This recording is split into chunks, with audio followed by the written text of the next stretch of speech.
এখন আমাদের মাঝে সংক্ষিপ্ত আকারে কিছু বলবেন রুবেল মাহমুদ। আল্লাহ আমরা কল দেখি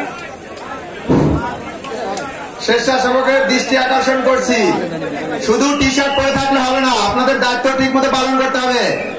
স্বেচ্ছাসেবকের কমান্ডার চিফ কমান্ডার সাইদুল ভাই, আপনি আপনার স্বেচ্ছাসেবকদের নিয়ে ঠিক মতো কাজ করুন।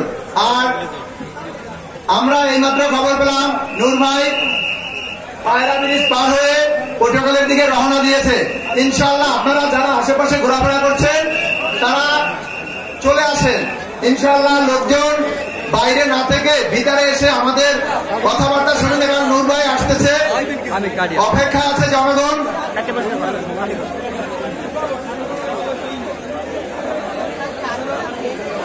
ভাইরা আমার, এ পর্যায়ে আমাদের মাঝে মূল্যবান বক্তব্য নিয়ে আসছে সহ মানব অধিকার বিষয়ক সম্পাদক ঢাকা মহানগর দক্ষিণ এমপি আবুল বাশার খান।